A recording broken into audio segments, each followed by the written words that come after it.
नमस्कार साथियों, खोजरा अभ्यास अकेडमी में आपका स्वागत है। तो आज के इस रीजन में हम ये जानेंगे कि 1857 की क्रांति, जी हाँ दोस्तों, बोला जाता है कि the first war of independence जो भारत की हुई थी 1857 में हुई थी। और वो 1857 की क्रांति क्यों हुई थी वो हम आज के इस वीडियो में समझेंगे।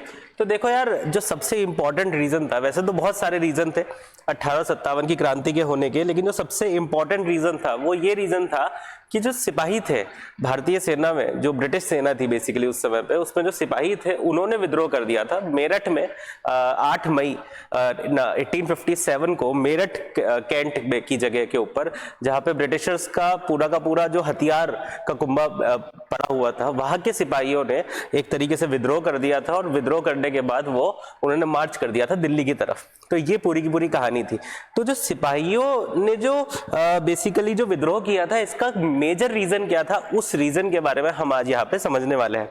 तो देखो, ये बंदूक है जो कि उस समय पे लाई गई थी ब्रिटिशर्स के द्वारा और बोला गया था कि भाई इसको तुमको यूज करना है। अब इससे पहले अलग तरीके की बंदूकें यूज होती थी, लेकिन ये जो बंदूक थी बड़ी स्पेशल बंदूक थी। इस बंदूक का नाम था एनफील्ड राइफल्स। जी हाँ दोस्तों, एनफील्ड राइफल इन बंदूकों का नाम था, जो कि यूज की जाती थी ब्रिटिशर्स के द्वारा। और ये नई नई आई थी मार्केट में, ठीक है। वैसे मैं पहले अब रीजन बताता हूं कि क्या पिछली बंदूकों में कमी थी। अब देखो, फॉर एग्जांपल यहाँ पर जो सिस्टम होता है ये ट्रिगरिंग सिस्टम होता है। जैसे आप अपनी गैस का लाइटर नहीं चलाते घर में, वो एक ट्रिगर क्रिएट करता है, एक चिंगारी क्रिएट करता है, जिससे आपकी गैस जल जाती है, ठीक है। वही ट्रिगर और चिंगारी यहाँ पे लगती है, और फिर उसके बाद में जो चिंगारी है वो बारूद को लगती है, और बारूद उसके आगे की बुलेट को धक्का देके आगे की तरफ पुश करता है। ठीक बात है, समझ में आ गई। ट्रिगर लगा, ट्रिगर की वजह से बारूद में चिंगारी, बारूद से पहले चिंगारी बनी, चिंगारी जाएगी बारूद पे, और फिर वो ट्रिगर करेगा आगे की तरफ बुलेट को, उसके आगे बुलेट लगी हुई है। अब पुरानी बंदूकों में दिक्कत क्या आती थी कि अगर मान लो कोई बंदूक गई है इस पूरे पाइप से और आगे की तरफ गई है, उसने दुश्मन को मार दिया है 1 बार 2 बार 3 बार 5 बार 10 बारी या 15 राउंड के बाद जैसे ही 15 राउंड हो जाते थे, उसके बाद क्या होता था, जब बुलेट यहां से इस पूरे पाइप में से जा रही है तो उसमें क्या होने लग जाता था, फ्रिक्शन क्रिएट होता था। और फ्रिक्शन की वजह से ये जो बंदूक थी ये जैम हो जाती थी। फ्रिक्शन क्रिएट होने की वजह से जो बंदूक थी ये जैम हो जाती थी। फिर उसका उन्होंने सॉल्यूशन निकालने की कोशिश करी कि यार इसका तो सॉल्यूशन निकालना पड़ेगा, क्योंकि यार 15 गोली चलाने के बाद हमारा जो सिपाही है वो बंदूक को ऐसे ऐसे कर रहा है, क्योंकि बंदूक तो चल नहीं रही है।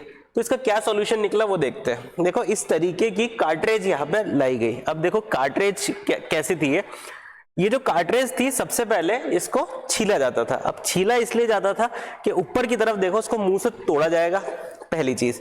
फिर उसके बाद उस कार्ट्रेज को से जो बुरादा है, जो उसका जो कहते हैं बारूद है, उसको आगे की तरफ से बंदूक को सीधा रख के उसके अंदर डाल के उसको ठोका जाएगा। बात समझ में आ गई? यहां तक अभी कोई प्रॉब्लम नहीं है। फिर उसके बाद उसमें बुलेट डाली जाएगी और बुलेट को नीचे इंसर्ट कर दिया जाएगा। अब ये नीचे की तरफ तुम ये जो देख रहे हो, ये वाला पोर्शन, ये तुम देख पा रहे हो, यहाँ पे यूज की जाती थी ग्रीस। किस चीज का यूज किया जाता था? ग्रीस का यूज किया जाता था, ताकि ग्रीस आगे की तरफ रहे बुलेट के और फिर बुलेट निकले। अब होता क्या था कि ग्रीस का यूज इसलिए किया जाता था ताकि वो जो फ्रिक्शन बन रहा है यहाँ पे इस पूरे के पूरे पाइप में, उसको कम कर सके। और इसका यूज करने से करीब करीब 100 राउंड तक गोली यहाँ पे चलाई जा सकती थी, क्योंकि अब ग्रीस आ चुका है बेसिकली, ठीक है। ग्रीस का उपयोग फ्रिक्शन को कम करने के लिए किया जाता है बेसिकली। तो वो ग्रीस की वजह से ये पूरी की पूरी गोली यहाँ पे चल जाएगी। अब प्रॉब्लम क्या हुई, ये जो ग्रीस बनती थी, ये ग्रीस किस चीज से बनती थी?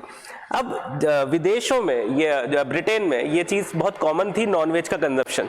अब नॉनवेज का कंजप्शन तो वो लोग करते थे, मतलब मांस तो वो खाते ही थे, लेकिन फैट वहां पे बच जाता था। अब फैट बच गया है, अब उसको कन्वर्ट कर लेते थे और उससे बनती थी ग्रीस। तो एक तरीके से नॉनवेज आइटम ये हो गया। और मेजरली जो कंजप्शन किया जाता था ब्रिटेन में, वो काऊ और पिग से किया जाता था, और उन्हीं के फैट से ये ग्रीस को बनाया जाता था। अब ये काऊ को खाना हिंदू मान्यताओं के हिसाब से गलत है, और पिग को खाना मुस्लिम मान्यताओं के हिसाब से गलत है। और जब भी ये जो सिपाहियों ने जब देखा इसको और इसको स्मेल किया तो उनको समझ में आ ही गया था कि भाई यहाँ पर तो कुछ गड़बड़ घोटाला है, यहाँ पर इन्होंने कुछ ऐसी चीज का उपयोग किया गया है जो हमारे धर्म के अगेंस्ट जा रहा है। तो ये एक बहुत ही इंपॉर्टेंट चीज बन गई, और जो ग्रीस का यूज था उसकी वजह से लोगों के बीच में बहुत ज्यादा ऐसी भावना हुई कि भाई हम अपना धर्म को क्यों खराब कर रहे हैं। और ये नॉर्मल सी बात है, वो लोग तो यूज करते ही थे, वो लोग तो खाते ही थे, तो उनको लगा कि जो ब्रिटिश सिपाही थे उनको यूज करने में कोई दिक्कत नहीं हो। लेकिन भारत के जो हिंदू और मुस्लिम लोग थे उनको उसको कंज्यूम मतलब इसको यूज करने में बहुत ज्यादा प्रॉब्लम होने लगी, क्योंकि उनके धर्म के अगेंस्ट आ गया। ये एक बहुत ही इंपॉर्टेंट रीजन बना इस 1857 की क्रांति के शुरू होने का, जो कि पहली लड़ाई थी अंग्रेजों के खिलाफ हमारे देश की। खैर आगे जाके ये लड़ाई को दबा दिया गया, और उसके 90 साल के बाद 1947 में हमको आज़ादी मिली। लेकिन ये पहली लड़ाई थी जब हमारे लोगों ने, इंडिजिनस लोगों ने सोचा था कि नहीं, हमारे साथ गलत हो रहा है, और विदेशी लोग जो ब्रिटिश के लोग हैं ये हमारे साथ गलत कर रहे हैं। इसी तरीके के वीडियोस के लिए जुड़े रहिए हमारे यूट्यूब चैनल के साथ। मैं मिलूंगा आपसे अगले वीडियो में, तब तक के लिए अपना ध्यान रखिए। धन्यवाद।